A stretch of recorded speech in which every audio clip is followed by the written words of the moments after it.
Welcome back once again, all of my low carb friends, and for those of you who are here for the first time, welcome. Today I have another very easy keto dessert recipe for you. But before we go into that, I want to say thank you to all of you who commented and gave me your input on my question that I asked last week about whether or not I should pursue writing a cookbook. And I think I got a good enough response that I am going to pursue writing a cookbook. It will be a process. It will take some time because I have no clue what I'm doing. I know how to write recipes, but as far as the publishing process and the whole graphic design for the cover and photographs and all that wonderful good stuff that goes with it, I have to figure all that out. So it will be a process, but I am looking into it, and eventually there will be a good keto coconut flour cookbook out there for y'all. So I'm excited about that. But for now, let's get cooking.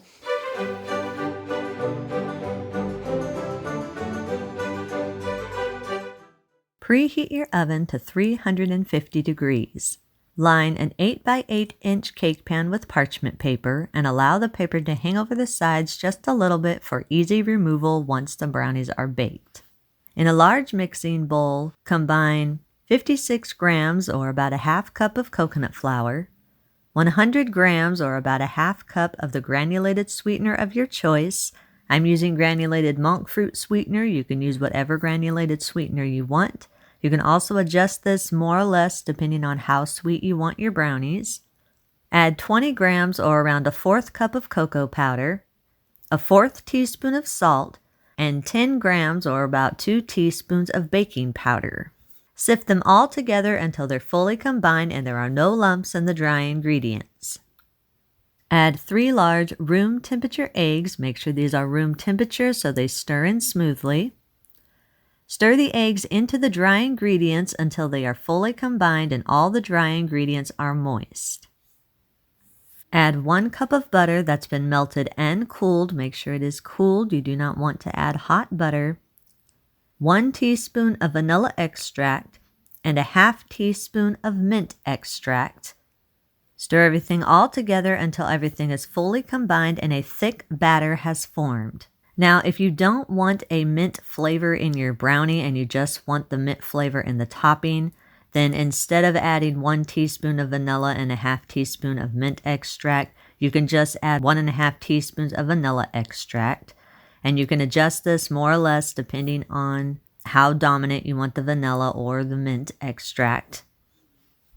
Once everything is fully combined and you have a thick batter, scrape down the sides of the bowl and push the batter to the center of the bowl. Now keep in mind, coconut flour batter is not thin like traditional batter. It's more like an extremely moist dough. Scoop the dough into the center of your prepared cake pan. Then use a spatula and spread the batter evenly throughout the cake pan.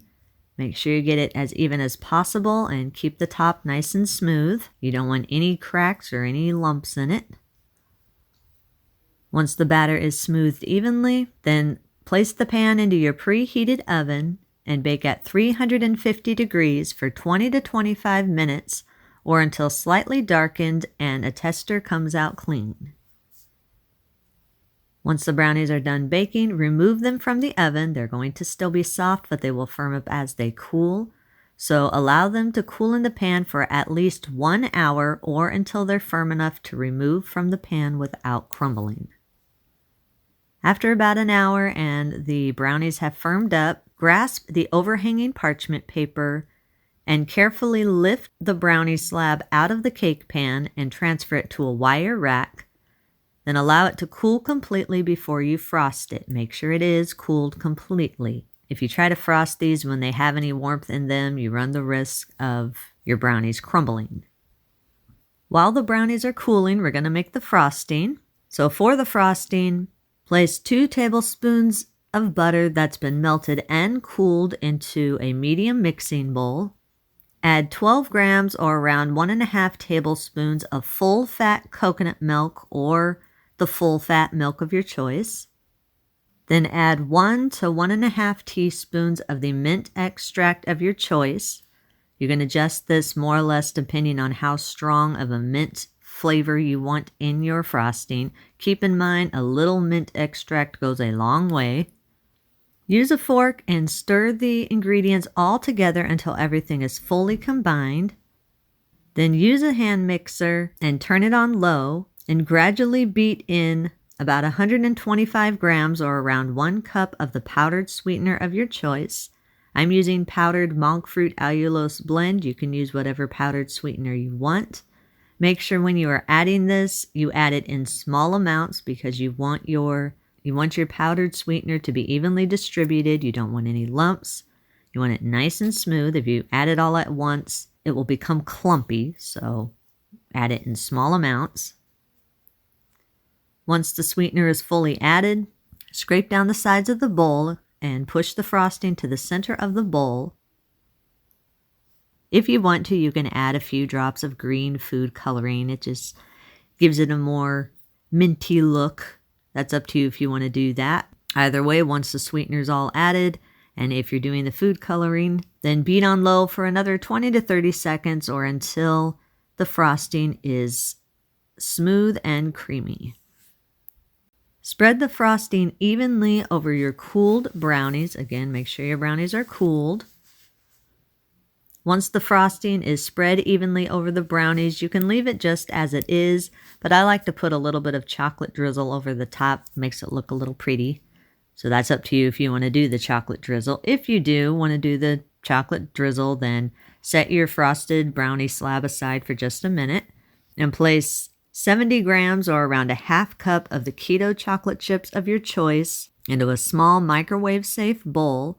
I'm using Lily's Keto milk chocolate chips. You can use whatever Keto chocolate chips you want. Add 12 grams or around 1 tablespoon of full-fat coconut milk or the full-fat milk of your choice. Then place the bowl in the microwave and microwave on high in 15 to 20 second intervals until the chocolate chips are completely smooth. Make sure you use a fork and stir after every 15 to 20 second intervals. You don't want your chocolate chips to burn or start becoming clumpy, so keep an eye on them really well. If you don't want to microwave them, you can do this on a stovetop and a double boiler.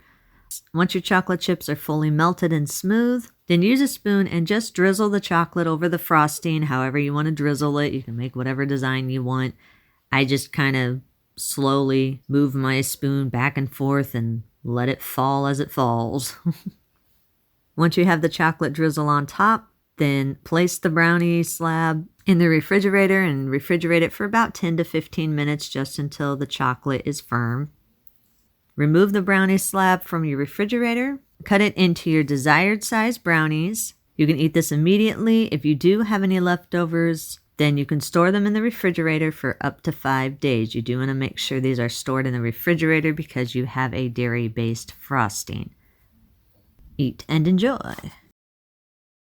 And that's our recipe of the day. I hope you enjoyed it. If you did and you want to see more videos like this, make sure you click that thumbs up like button, click that subscribe button, leave me a comment if you want to. Let me know if there's any recipes that you'd like to learn how to make, and I'll do what I can to get those out there for you. And as always, keep cooking.